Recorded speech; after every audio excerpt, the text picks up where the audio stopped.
Hello everyone and welcome to my channel जिसका नाम है सेबी राज कुशवाहा। सेबी मेरा नाम है। वैसे मेरा सेबी घर का नाम है और ऐसे मेरा नाम है सविता सिंह। तो आज मैंने ये भी बता दिया। तो मैं आज बात करूँगी हट जाओ। ये है चीकू और चीकू का क्या नाम है बता दो। अमूल पुष्कर। हाँ, अमूल पुष्कर। तो आज मैं बात करूँगी अपने स्कूल के बारे में। मैंने केजी से लेकर के क्लास 10 तक पढ़ाई की है आबोतानी एकेडमी में। तो ये जो स्कूल है ये अरुणाचल में है, अरुणाचल प्रदेश में। वहाँ एक डिस्ट्रिक्ट है लोअर सुबनसिरी डिस्ट्रिक्ट और उसमें एक छोटा सा जगह आता है याजली, वहीं पर पढ़ता है। तो बचपन से मेरी स्कूलिंग यहीं पे हुई और बहुत सारे टीचर्स हैं वहाँ के जो मुझे अभी भी याद है, लाइक माजी मैडम, फिर Paramanik sir, Narendra sir, Norendra sir, sorry नाम सही से मुझे याद नहीं। हाँ, वहाँ के प्रिंसिपल थे बेंगिया तोलुम सर, ये मुझे अच्छी तरह याद है। और अभी तो शायद वो किसी पॉलिटिकल फील्ड में चले गए हैं, क्योंकि एक दिन मैंने उन्हें देखा था। तो वो स्कूल से मेरी बहुत सारी मोमेंट्स जुड़ी है और वहाँ के बहुत सारे बच्चे ऐसे थे जो बचपन से लेकर अभी तक जो अभी भी टच में हैं, लाइक जंटू और ताखिन, फिर बेंगिया ताता, और भी है मुझे याद करना पड़ेगा, लिखा होमी, ताबानियर, गणेश बहादुर सोनार। अरे हटो ना। तो इस तरह से तो बेसिकली मैंने वहाँ से अपनी स्कूलिंग की, बचपन से लेकर 10 तक मैंने वहाँ से पढ़ाई की है। और जब मैं छोटी थी तो मुझे याद है, मतलब टीचर्स मुझे बड़ा प्यार करते थे। इसका 2 रीज़न था। पहला कि मेरी जो हंसी थी और मेरा जो स्टाइल था, हमेशा कमर पे हाथ रख के खड़े होना था कहीं पर भी, तो एक वो मतलब इस वजह से मुझे टीचर पसंद नहीं करते थे। आई मीन पसंद इसलिए करते थे क्योंकि मुझे हर बात पे हंसना बड़ा अच्छा लगता था। हंसमुख चेहरा था और हमेशा हंसते रहती थी। और दूसरा कारण था कि मैं पढ़ाई में अच्छी थी या तो मैं हमेशा वहाँ मतलब केजी से लेकर के 10 तक first I. I was the top in my class. तो खैर हर स्कूल की अलग बात होती है। तो वहाँ पे अभी तो वो स्कूल शायद डबल हो गया है, मतलब और बन गया है। पहले तो बस 8 तक हुआ करता था, 8 के बाद फिर 10 तक हुआ, 10th के बाद अभी पता नहीं कितने तक है। तो मेरे जो कज़न्स हैं उन्होंने भी वहीं से पढ़ाई की है, मैंने भी की है। मेरी दीदी, मैं, मेरा छोटा भाई, सब कोई वहीं से पढ़े। ज़्यादा दूर भी नहीं था, मेरे घर से बस 5 मिनट का रास्ता पड़ता था। और मैं क्या बताऊँ, सारे मतलब स्पोर्ट्स में मैं पार्टिसिपेट करती थी, डिबेट वगैरह सब में। तो मेरे हमेशा बहुत अच्छा परफॉर्मेंस रहा मेरा वहाँ। मतलब ऐसा था ना कि एक तरह से वो स्कूल नहीं था, वो घर था। क्योंकि जब मेरा बोर्ड शुरू हुआ था 8-9 में, तो मैं क्या करती थी कि स्कूल ख़त्म होने के बाद वहीं पे बैठ जाती थी और वहीं पे बैठ कर प्रैक्टिस करती थी मैथ्स वगैरह। तो मुझे लगता ही था जैसे ये मेरा स्कूल है, मुझे लगता था ये मेरा घर है। तो इट वॉज वेरी नाइस। और मैं क्या बोलूँ, बहुत पुरानी यादें हो चुकी हैं तो याद भी नहीं आ रहा सही से पूरा। लेकिन हाँ, मतलब एक धुंधला सा इमेज है। और होता है ना कि जब आप वहाँ जाते हो वापस, तो पता है अरुणाचल से मैं यहाँ आई 2010 में और अभी 2021 चल रहा है और अभी तक मैं वापस नहीं गई हूँ। Will you believe that? मतलब लगभग 11 साल बीत चुके हैं और मैं वापस अरुणाचल नहीं गई हूँ। मेरे सारे फ्रेंड्स मुझे बुलाते रहते हैं, बोलते हैं कि कब आना है, मिलने आओ। मतलब खैर उन लोगों की भी शादी नहीं हुई है, तो उन लोगों का कहना है कि कम से कम एक बार तो मिल लो इस जन्म में, क्या पता दोबारा कब मुलाकात हो। उसमें से एक फ्रेंड ताकिन का कहना है कि तुम मतलब सिविल्स का तैयारी करो और फिर यहीं पे अपना ट्रांसफ़र ले लेना, यूपीएससी का तैयारी करो, बीपीएससी मत करना, यूपीएससी करना, ताकि तुम्हें यहाँ आने का मौका मिले। तो बहुत सारी बात है। सुनिया ने काफ़ी अच्छा कर लिया है। सुनिया अभी वहाँ पे गवर्नमेंट स्कूल में टीचर है और ताकिन अपना तैयारी कर रहा है। मेरे ख्याल से शायद वो इंजीनियरिंग का ही कुछ तैयारी कर रहा है वो। मेरे बहुत सारे फ्रेंड्स बने थे वहाँ। सबकी बहुत याद आती है। लेकिन कई बार होता है आपको यादों को साइड करके रख देना पड़ता है, क्योंकि जब याद बहुत ज़्यादा आने लगती है ना तो आपको डिस्टर्ब करता है पर्सनल लाइफ में, तो आपका प्रेजेंट सही नहीं चलता था फिर, क्योंकि आप पास्ट में चले जाते हो। तो पास्ट में जाने से अच्छा है ना कि प्रेजेंट में जिंदा रहे, सही से रहे। हाँ, उसके बाद 10th के बाद मेरी स्कूलिंग जो थी वो वीकेबी स्कूल में हो गई थी। वहाँ से तो वीकेबी स्कूल में एग्जामिनेशन दिया, इंटरव्यू दिया, और मैं पता किस तरह की लड़की थी। आबोतानी में तो एकदम बिंदास मारपीट करने वाली। आई मीन बॉयज मुझसे डरते थे, मार देती थी किसी को। वहाँ जब बनाते थे सीआर ना, क्लास रिप्रेजेंटेटिव, तो एक बार क्या हुआ था, एक लड़का था, उसका नाम मुझे एग्जैक्टली याद नहीं क्या नाम था, बिल्कुल याद नहीं आ रहा मुझे, ताबा तुका समथिंग कुछ ऐसा।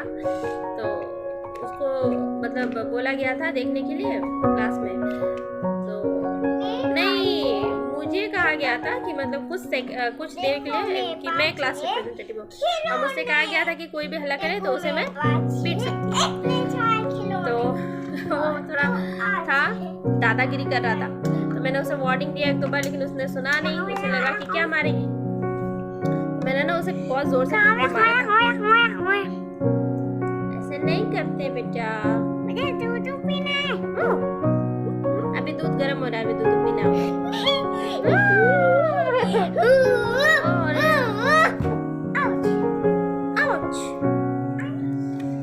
तो ये है चीकू की कार।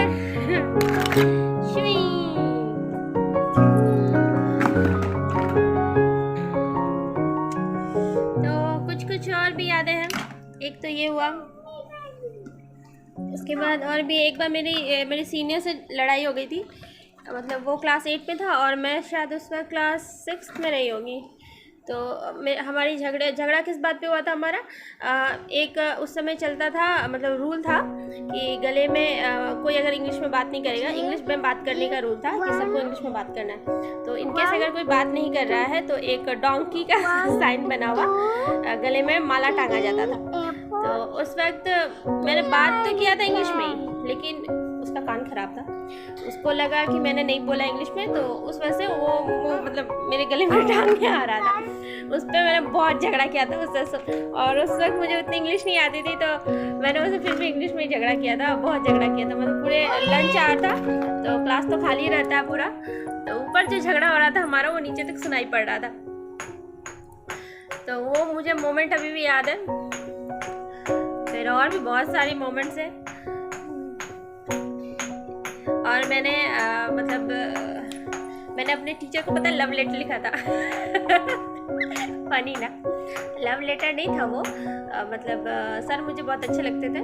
और हुआ क्या था कि हमारा पीटी होता था, तो पीटी में शायद 15 अगस्त या 26 जनवरी के दिन कुछ परफॉर्मेंस करना था। तो मेरे पास वाइट ड्रेस नहीं था उस वक्त, या फिर शायद वाइट शूज़ नहीं थे, तो लेकिन मुझे पार्टिसिपेट करना था क्योंकि वो सर मुझे बहुत अच्छे लगते थे।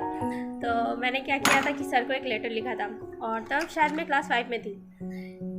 तो मैंने सर को लिखा था, मैंने क्या लिखा था पूरा याद नहीं मुझे, लेकिन मैंने इंग्लिश में सर को लिखा था कि मतलब मुझे पार्टिसिपेट करने दें, मेरे पास वाइट ड्रेस नहीं है, तो लेकिन फिर भी मुझे मतलब बहुत मन है, सर मुझे बहुत अच्छे लगते हैं, ये सब मैंने लिख करके उसके बाद सर को वो लेटर सर पढ़ाने आए तो उनके ये मेरे बुक में रख दिया था मैं। तो सर उसके बाद वो लेटर पढ़े, तो उन्होंने मेरी दीदी के क्लास में भी वो लेटर पढ़ के सुनाया, और पूरे स्कूल में सबको पता चल गया था। तो उसके बाद सर एक्चुअली अप्रिशिएट किया था उन्होंने कि क्लास 5 की बच्ची होकर के इंग्लिश में मतलब लिखा है, तो बहुत खुश हुए थे। उसके बाद वो मेरे पास आए थे, तो उन्होंने मुझसे बोला था कि कोई बात नहीं, तुम पार्टिसिपेट कर सकती हो। लेकिन किसी कारण मैंने नहीं किया, मैंने किया ही नहीं शर्म के मारे शायद, क्योंकि वो बहुत हल्ला हो गया था स्कूल में। मैं ना टॉम बॉय टाइप थी, और पता है मैं नॉन ट्रैवल हूँ। आई मीन नॉन ट्रैवल, वहाँ के बच्चों को ट्रैवल, यहाँ के बच्चों को नॉन ट्रैवल। तो मैं नॉन ट्रैवल थी, लेकिन फिर भी मेरी ट्रैवल जितने बॉयज़ या गर्ल्स रहते थे उनसे ज़्यादा दोस्ती होती थी। और अगर कोई यहाँ का बच्चा होता था लाइक मी, मेरी तरह कोई, तो उससे मेरी दोस्ती नहीं होती थी, मैं दूर भागती थी उससे, क्योंकि बचपन से मेरा जो भी मतलब फ्रेंड सर्कल बना वहीं के बच्चों का बना, और मैं भी उसी तरह की हूँ, मेरा सोच भी वैसा ही है, बिल्कुल अभी भी वैसा ही है, काफ़ी अंतर पड़ता है, यहाँ के बच्चों से मेरी सोच मेल नहीं खाती। तो मैं वहाँ सबकी बॉस बनी रहती थी, मतलब सब, जैसे भुवन था बहुत इंटेलिजेंट उस वक्त, तो उसे तो जीके का बहुत नॉलेज था, लेकिन छुटकू सा था, अभी तो कितना लंबा हो गया छुटकू सा था, तो उसको मैं बड़ा मतलब सपोर्ट करती थी, उसे सबसे बचाती थी, वो मेरे पीछे पीछे रहता था हमेशा, और जांटू को भी, तो मुझे याद आता है वो सब। और जब मुझे किसी तरह का कोई परेशानी होता था तो मैं दौड़ के जाती थी किसके पास, अपने भाई के पास, ताकिन के पास।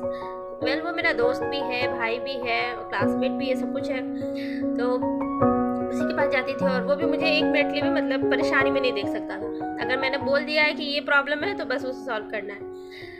तो इस वजह से एक गलतफहमी भी हो गई थी, एक लड़की आई थी, उसकी चुक्कू समथिंग, आई डोंट रिमेम्बर, नाम याद नहीं मुझे, तो वो आई थी हमारे स्कूल में, उस वक्त हम लोग क्लास 9th में थे, तो उसे लगा ना कि मैं उसकी गर्लफ्रेंड हूँ ताकिन की, तो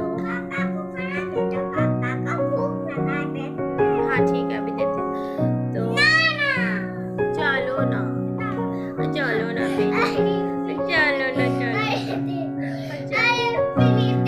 हाँ देखते, तो पापा को बोलो मम्मा आना चाहिए, शैतान बच्चा। तो उसके बाद फिर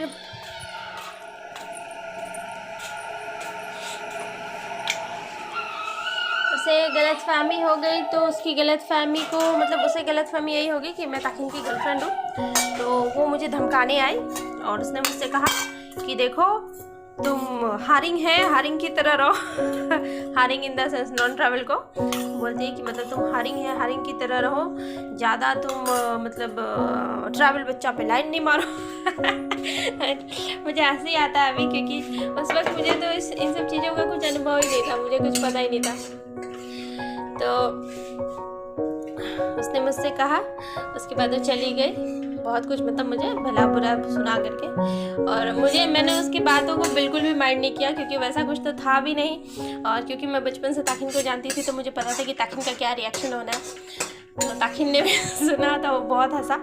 उसके बाद उसने जा करके बोला उसको कि अरे ये बचपन से मेरी दोस्त है, बहन है, तब जाके उसको मतलब शांति मिला। फिर भी उसको यकीन नहीं होता था, क्योंकि हमारी जो बॉन्ड थी ताकिन और मेरी, वो बहुत ज़्यादा स्ट्रांग थी। खैर उसे समझाने में हमें बहुत टाइम लगा, मतलब ताकिन को टाइम लगा होगा, मुझे तो नहीं लगा, मुझे तो कोई फर्क नहीं पड़ा। उसके बाद तो आकर के मुझसे सॉरी भी बोला उसने, लेकिन मुझे कोई फर्क नहीं पड़ा उस वक्त। ओके, तो बस है ये, अभी बहुत सारी यादें हैं, अगर मैं बात करूँ तो ख़त्म ही नहीं होंगी, लेकिन पता है मतलब मेरा कॉन्फिडेंस लेवल हमेशा वहाँ हाई रहता था, क्योंकि मैं टीचर्स की फेवरेट थी, और प्लस पढ़ाई में भी अच्छी थी, और मतलब पेरेंट्स भी काफ़ी सपोर्टिव थे उस वक्त, तो मुझे किसी चीज़ का कोई डर नहीं था। यहाँ तक कि मैं अपने जो भी मुझसे जो जूनियर्स होते थे उनको मैं हमेशा कहती थी कि जाओ पढ़ो और जो सीनियर्स होते थे उनसे मेरा उतना इंटरेक्शन नहीं रहता था, मतलब मैं अपनी दुनिया में और अपने फ्रेंड्स के बीच में रहती थी। और ये जो लव सबका चक्कर है, उस वक्त तो मुझे बिल्कुल नथिंग, मतलब मुझे इन सब चीज़ों का कोई आइडिया नहीं था। हाँ मतलब सुनती थी मेरे फ्रेंड लोग को बॉयज़ परेशान करते थे, वो सब मुझे पता था, लेकिन मुझे कोई इस तरह से बोलता था ना तो मुझे वो बहुत फनी लगता था, जोक की तरह कि कॉमेडी कर रहा है सब, तो ये सब बहुत ही मेरे लिए न्यू था। तो खैर अब बताने की कहानी हो रही, तो अब बताने के बाद में बात करूँगी, विकी बाद में बात करूँगी। तो उसके बाद और बहुत सारी यादें हैं, मुझे याद भी नहीं आ रहा, और आप पता नहीं, चलिए फिर किसी दिन और, क्या आज के लिए इतना ही, क्योंकि यादें याद करूँगी तभी ना बताऊँगी। तो आज के लिए इतना ही, और फिर नेक्स्ट वीडियो में बताऊँगी आगे की स्टोरी, मतलब और भी मेमोरीज जो अब बताने से रिलेटेड है। तो तब तक के लिए अगर आपको ये सब स्टोरी सुनकर मज़ा आया हो थोड़ा सा भी, तो प्लीज़ सब्सक्राइब कीजिए मेरे चैनल को, कमेंट कर दो यार कि हाँ अच्छा वीडियो बना रही हूँ, और एक लाइक तो बनता है, isn't it? वैसे मेरा कैमरा भी अंधेरे के कारण उतना अच्छा नहीं दिख रहा होगा, बट सॉरी, थोड़ा एडजस्ट कर लो। फाइन, ठीक है, मिलती हूँ फिर। Till then take care and